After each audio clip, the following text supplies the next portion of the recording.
¿Qué tal? Bienvenidos a nuestro habitual programa Manos a la Biblia. Estamos ya llegando a la Navidad. Empezamos la segunda parte del Adviento. Como ya lo explicamos alguna vez, el Adviento tiene dos partes. Una primera parte, que son los dos primeros domingos, en donde se habla de la última y definitiva venida del Señor. Aquella venida que será al final de los tiempos, al final de la historia, al final de nuestra propia historia personal. Y la segunda parte del Adviento ya nos habla más directamente de Jesús. Ya nos encamina directamente al hecho histórico, concreto, que vamos a celebrar el día de Navidad. Este tercer domingo de Adviento tiene textos que ya nos van ubicando en las alegrías navideñas. Por eso este domingo se llama Domingo de la Alegría o Domingo Gaudete en latín. Es el Domingo de la Alegría dentro de este tiempo de Adviento, que es un tiempo de penitencia, de oración, de reflexión. Es un domingo en donde se pone especialmente el acento en el gozo de la venida del Señor. La primera lectura es del profeta Isaías. Ya sabemos que Isaías actúa aproximadamente en el año 530-35 antes de Cristo. Pero este libro del profeta Isaías, como ya lo hemos explicado en otras oportunidades, tiene tres partes. Lo que leemos este domingo, capítulo 61, vaya usted allí al libro de Isaías, los libros proféticos del Antiguo Testamento. Está Isaías, Jeremías, Ezequiel, Daniel. Bueno, el capítulo 61 es de la tercera parte del libro de Isaías. Esta tercera parte se escribe probablemente o responde a lo que ya fue la vuelta del pueblo de Israel desde el destierro de Babilonia. Recordemos que el pueblo de Israel estaba desterrado en Babilonia. Y cuando vuelve, ya se establece en Jerusalén y comienzan a reconstruir un poco el templo, las costumbres, la religión del pueblo. Por lo tanto, es un libro ya de no recriminaciones, sino más bien de consuelo y de esperanza. El texto de hoy, capítulo 61 del profeta Isaías, nos habla o nos trae un texto en los dos primeros versículos, que es un texto que Jesús se atribuye a sí mismo en el Evangelio de San Lucas, en el capítulo 4. Vamos a leer, fíjese lo que dice el capítulo 61 que leemos este domingo. Dice: el Espíritu del Señor está sobre mí, por cuanto que me ha ungido Yahvé. Me ha enviado a anunciar la buena nueva a los pobres, a vendar los corazones rotos, a pregonar a los cautivos la liberación y a los reclusos la libertad, a pregonar año de gracia de Yahvé, día de venganza de nuestro Dios. Acá en estos dos versículos, que, como le decía, se repiten en el capítulo 4 de San Lucas. A ver, vaya a San Lucas, ¿lo tiene ahí? ¿Sí? Capítulo 4, Evangelio de San Lucas. Está Mateo, Marcos, Lucas, el tercero. En el versículo 18, repite estos dos versículos de Isaías. Jesús dice: el Espíritu del Señor está sobre mí, porque me ha ungido, me ha enviado a anunciar, etc. Lo mismo que acabamos de leer. Ahora, ¿qué indica este texto? Fíjese, me ha ungido Yahvé. La palabra ungido, como ya hemos explicado la vez pasada, En griego suena Crio, Christos, de ahí viene la palabra Cristo. Cristo es el ungido. Por eso cuando San Lucas retoma este texto en el capítulo 4, como decíamos, él dice, el Espíritu del Señor me ha ungido. Jesús se lo atribuye a sí mismo, porque Él es el ungido. Después dice, me ha enviado a anunciar la buena nueva. ¿Cómo suena la palabra buena nueva en griego? Evangelion. Me ha enviado a anunciar el Evangelio. O sea que el anunciador del Evangelio, va a decir San Lucas, es precisamente Jesús. Él es la buena nueva, Él es la buena noticia. Después señala en el en el versículo 10 y 11 de este mismo capítulo 61, algo que es lo que pinta, diríamos, de color alegre este domingo. Dice el versículo 10, con gozo me gozaré en Yahvé, exulta mi alma en mi Dios, porque me ha revestido de ropas de salvación, en el manto de justicia me ha envuelto, como el esposo se pone una diadema. O sea, describe aquí a Israel como un esposo, o como la novia, dice que se adorna con sus aderezos. Si el pueblo de Israel es un pueblo que está saliendo al encuentro del Señor, saliendo al encuentro como la novia sale al encuentro del esposo, y lo hace con gozo. Con gozo me gozaré en Yahvé, exulta mi alma en mi Dios. Esto nos hace acordar también al cántico de María, también en el Evangelio de San Lucas, capítulo 1, versículo 47. Dice, mi espíritu se alegra en Dios mi Salvador, dice la Virgen. Es lo mismo que dice acá el profeta Isaías, exulta mi alma en mi Dios. O sea, ¿cómo presenta este texto del profeta Isaías la relación del pueblo con Yahvé, la relación del pueblo con Dios? Como la relación de una esposa que se adorna para ir al encuentro del esposo. Pero lo hace con gozo, lógicamente. Nosotros nos preparamos para ir al encuentro del Señor en Navidad. Y lo hacemos precisamente con gozo. Por eso se van preparando los villancicos, las canciones, porque con gozo estamos yendo al encuentro. Y fíjese en el versículo 11 de este texto de Isaías. Como una tierra hace germinar plantas, como un huerto produce su simiente, así el Señor hace germinar la justicia y la alabanza en presencia de todas las naciones. Como diciendo, bueno, ya se pasó el tiempo de la desgracia y ahora viene el tiempo de la bienaventuranza, el tiempo de la alegría. Por eso el texto empieza con aquello que dice, viene a pregonar año de gracia de Yahvé, día de venganza de nuestro Dios. Fíjese la contraposición, año de gracia, día de venganza. O sea, Dios es siempre más grande y más largo en misericordia, en gracia, que en venganza. O sea, las correcciones de Dios son cortas. La misericordia de Dios es larga. Esta contraposición que hace el profeta es una contraposición que nos sirve también a nosotros para pensar, bueno, vamos a comenzar con la Navidad un año de gracia, un tiempo prolongado de misericordia, de amor, de la paz que viene de Dios.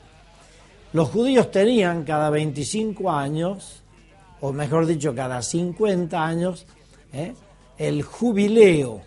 Y el jubileo era un año de gracia, un año en donde el júbilo se apoderaba de toda la comunidad, se perdonaban las deudas, descansaba el campo, había fiesta.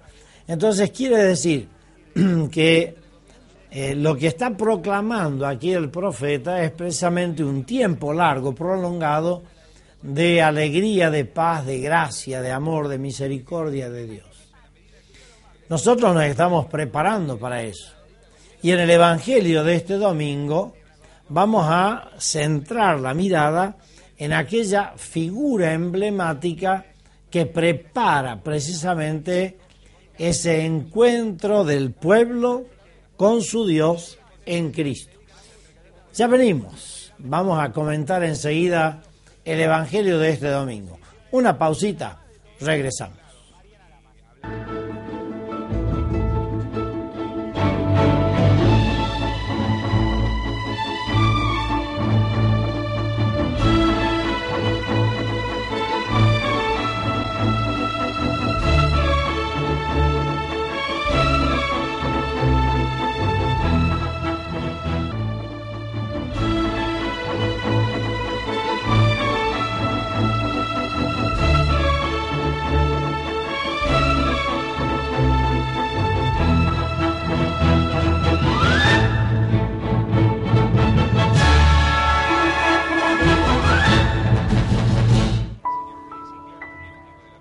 Dios estaba en el cielo mirando cómo actuaban los hombres en la tierra.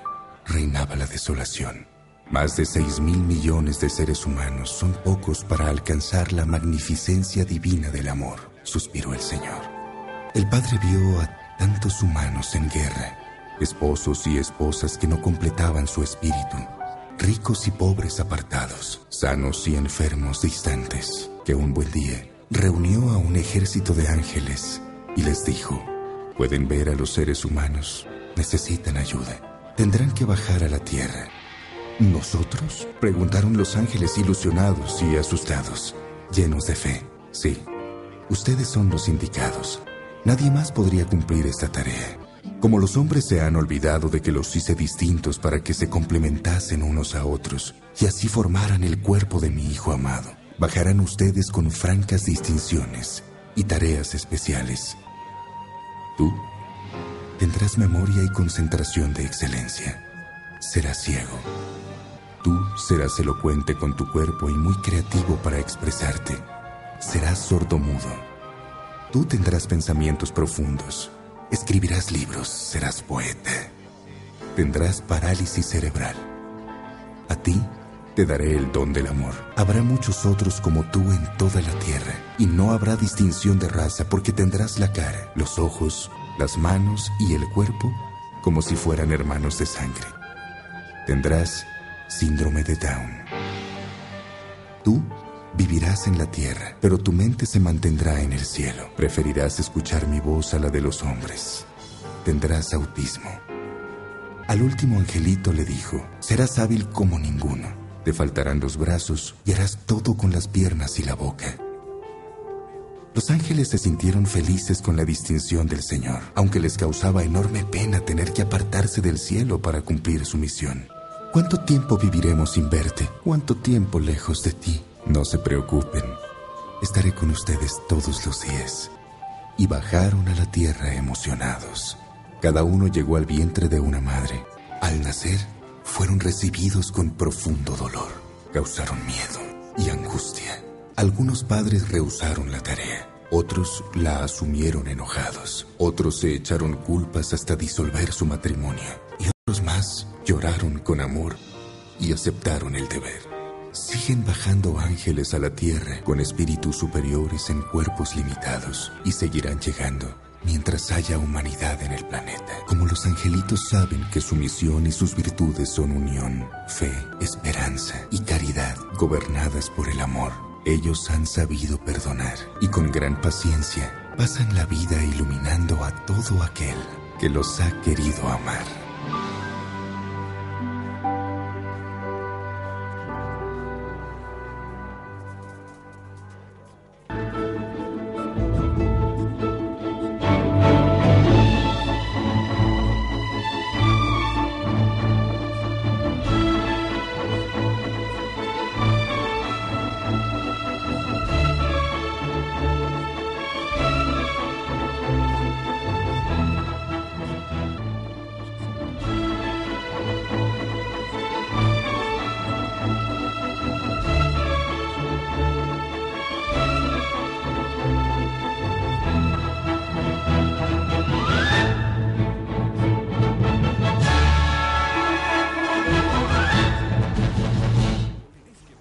bien, estamos de vuelta con esto que es Manos a la Biblia. Decíamos que estamos ya en el tercer domingo de Adviento, la segunda parte, quise decir, de el Adviento. Y este domingo, domingo de la alegría, domingo Gaudete, nos pone en el Evangelio frente a una figura emblemática del Evangelio, la figura de Juan el Bautista. Leemos el Evangelio de San Juan en el capítulo 1, del versículo 6 al 8, y luego del 19 al 34. ¿Qué quiere decir Juan? Empecemos por ahí, el nombre Juan. El nombre Juan es un nombre emblemático. Acuérdense que cuando le querían poner el nombre al chiquito, cuando nace Juan el Bautista, preguntan a su padre y dice, se llamará Zacarías igual que el papá. Dice, no, su nombre es Juan, y lo escribe en una tablilla. Y la madre confirma, su nombre es Juan. Porque en la Biblia el nombre tiene un sentido, un significado. Poner el nombre quiere decir dar una misión. Entonces, ¿qué quiere decir Juan? Juan quiere decir Dios hace misericordia, o Dios da gracia. Dios tiene bondad con su pueblo, quiere decir. Esta figura de Juan el Bautista fue una figura muy fuerte en el contexto del Nuevo Testamento, y sobre todo a fines del primer siglo, que es cuando se escribe el Evangelio de Juan, del otro Juan, de Juan el Evangelista. Hay que distinguir, ¿no? Una cosa es Juan el Bautista y otra es Juan, el autor del Evangelio, el hermano de Santiago.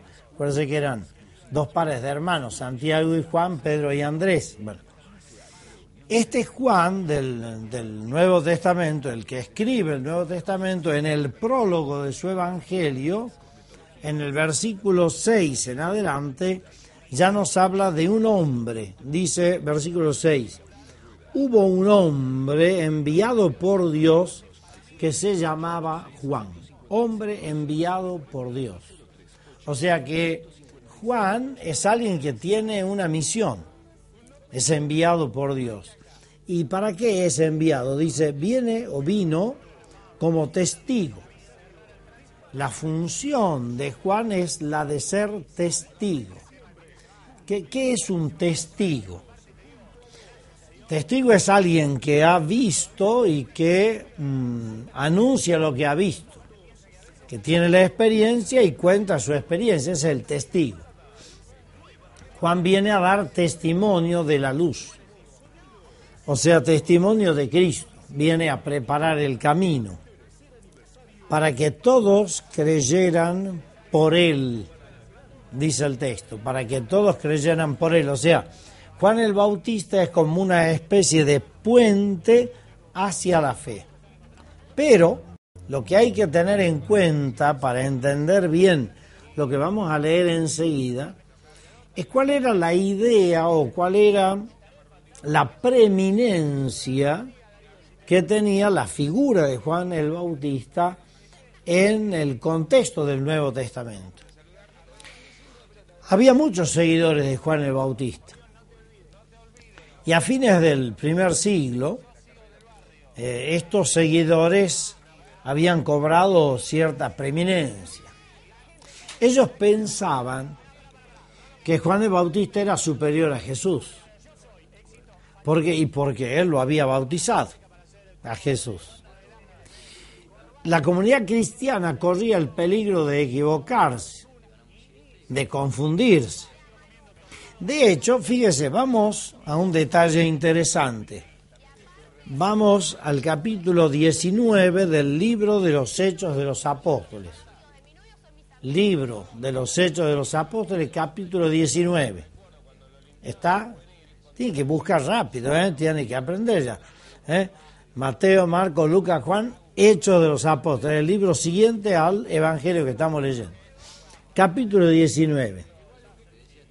Mientras Apolo estaba en Corinto, Pablo atravesó las regiones altas y llegó a Éfeso. Éfeso estaba en el Asia Menor, donde encontró algunos discípulos. Les preguntó, ¿recibieron el Espíritu Santo cuando abrazaron la fe? Ellos contestaron, pero si nosotros no hemos oído decir siquiera que exista el Espíritu Santo. Y él replicó, pues, ¿qué bautismo han recibido ustedes? Y fíjense lo que responde la gente. ¿El bautismo de Juan? Respondieron. Nosotros hemos recibido el bautismo de Juan. Quiere decir que en la época de Pablo, los bautizadores de Juan ya había muerto, pero sus discípulos seguían bautizando. Porque aquí nos dice el texto que ellos habían recibido el bautismo de Juan. Por eso la figura de Juan era importante en aquel contexto histórico. El Evangelio presenta a Juan el Bautista en su verdadera dimensión, para que los lectores se ubiquen y sepan que el verdadero profeta, el verdadero enviado, el verdadero Mesías no es Juan, sino Jesús. Por eso fíjese lo que dice, no era él la luz, no era, pasado, Juan ya pasó, no era la luz, sino quien diera testimonio de la luz. La palabra es la luz verdadera que ilumina a todo hombre que viene a este mundo. O sea, la luz no es algo del pasado, es del presente. La luz está viniendo, ya está presente. En cambio, Juan ya pasó. Él vino a preparar el camino. Pero en este contexto de la recta ubicación de Juan como el precursor, el que prepara el camino, nos ubica para entender lo que el texto que hoy nos ofrece la liturgia pone, que es del versículo 19 en adelante del Evangelio de San Juan, en donde se pone el acento en el testimonio que da Juan. Fíjese, vamos a leerlo no tan despacio porque no nos da el tiempo, pero sí tratando de ubicarnos. Este es el testimonio que da Juan cuando los judíos enviaron donde él desde Jerusalén sacerdotes y levitas a preguntarles. Nos ubiquemos. ¿Dónde está Juan? Juan está cerca del río Jordán, al este del río Jordán, a unos 300 metros, en una ciudad que el Evangelio llama Betania, más o menos a unos 15 kilómetros del Mar Muerto. O sea que está al norte de Jerusalén. Jerusalén está de allí unos 20 kilómetros más o menos, quizá un poco más. Ahora, fíjese, desde Jerusalén los judíos envían sacerdotes y levitas. ¿Por qué desde Jerusalén? Porque en Jerusalén está la clase dirigente. Los judíos, que se repite en el Evangelio de San Juan muchas veces, es la dirigencia judía. Aquellos que conformaban la clase dirigente, los que decidían las cosas, los que daban el ok. ¿Para qué mandan sacerdotes y levitas? Porque Juan empieza a bautizar y es como un profeta. Hacía 5 siglos que no había más profetas en Israel. Entonces, ¿quién es este? Se preguntan en Jerusalén. ¿Y quién es este que inventa un nuevo rito? Porque el bautismo es un rito nuevo que inventa Juan. Ciertamente los judíos tenían ritos de purificación. Lavaban platos, vasos, vajilla, las camas, el altar, pero nunca un bautismo. Entonces, ¿quién es este que inventa un bautismo? Le mandan inspectores, podríamos decir. La clase dirigente manda inspectores a Juan. Y ahí es en donde le preguntan, ¿y quién eres tú? Y fíjese la respuesta de Juan. Dice, yo no soy el Cristo, yo no soy el ungido, es decir, yo no soy el Mesías. Había un gran ambiente mesiánico en Israel en ese tiempo. Había como una expectativa mesiánica en la gente. La gente esperaba el Mesías. Y Juan dice, yo no soy el Cristo, yo no soy el Mesías.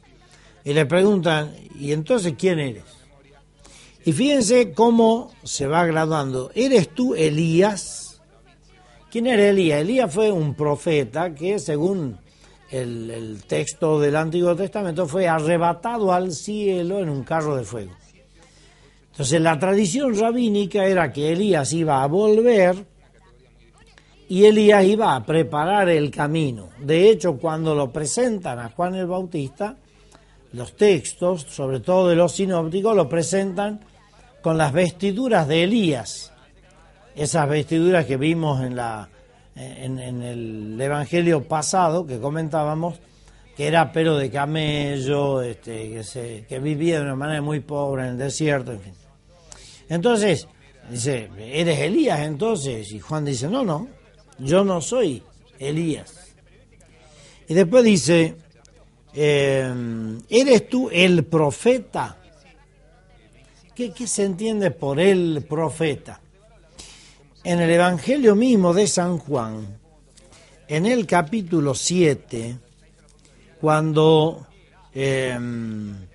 Jesús hace los milagros, la gente dice, este es el profeta que estábamos esperando.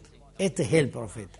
Entonces, cuando aquí se dice, eres el profeta, Juan dice, no. ¿Por qué? Porque el profeta por excelencia es Jesús. El ungido por excelencia es Jesús. Y Elías, Jesús en el Evangelio, en los Evangelios sinópticos, en Mateo dice, Elías ya vino. Como diciendo, ese Elías era Juan el Bautista, que preparó el camino. Y entonces dice, ¿quién eres? ¿Qué dices de ti mismo? Dice, yo soy la voz que clama en el desierto, rectifiquen el camino del Señor. Y dicen inmediatamente, ¿y por qué bautizas? Le preguntan los fariseos, ¿por qué este invento del bautismo? Y Juan dice, yo bautizo con agua, pero en medio de ustedes está uno a quien ustedes no conocen, que viene detrás de mí, a quien yo no soy digno de desatarle la correa de la sandalia. En medio de ustedes hay alguien que ustedes no conocen, es como una acusación. Es la acusación que Jesús va a hacer a los judíos, así se llama la clase dirigente en el Evangelio de San Juan, los judíos, hoy judaioi, de no haber reconocido la presencia de Dios en Jesús, de no haber reconocido en Jesús al Mesías. Y entonces Juan dice, yo bautizo con agua, pero en medio de ustedes está uno a quien no conocen. Él bautizará con el Espíritu Santo. Él bautizará con el Espíritu Santo. ¿Qué es ese bautismo en el Espíritu Santo del cual nos hablan también los evangelios sinópticos? Es esa transformación total que Dios hace de la persona. Como diciendo, el verdadero bautismo, como veíamos en el libro de los Hechos de los Apóstoles, no es el bautismo de Juan, sino el bautismo de Jesús. Dice, el bautismo de Juan, le responden a Pablo. Y Pablo dice, Juan bautizó con un bautismo de conversión, diciendo al pueblo que creyesen en el que había de venir después de él, o sea, en Jesús. Cuando oyeron esto, fueron bautizados en el nombre del Señor Jesús. Y habiendo Pablo impuesto las manos sobre ellos, el Espíritu Santo descendió y se pusieron a hablar en lenguas y profetizar. O sea, en este capítulo 19 de los Hechos de los Apóstoles tenemos precisamente una concreción de esta distinción clara que hace Juan el Bautista de su bautismo y el bautismo de Jesús.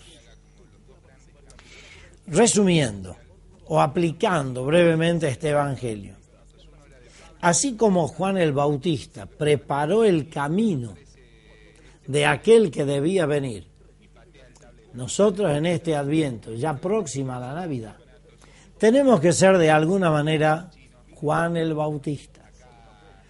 No somos nosotros Mesías, de ninguna manera. No somos ni Elías, ni el profeta, ni nada que se le parezca. Pero tenemos que ser testigos. Testigo es aquel que habla de su propia experiencia de Dios. Pablo VI decía, en el mundo contemporáneo la gente ya no le cree a los maestros, sino a los testigos. Y si le cree a los maestros es porque son testigos. Seamos nosotros testigos de Jesús para que muchos se acerquen a Él a través, humildemente, de nuestro testimonio. Y hasta aquí llegamos. Que nos bendiga Dios, que es Padre, Hijo y Espíritu Santo. Amén. Hasta la próxima, si Dios quiere. Muchas gracias.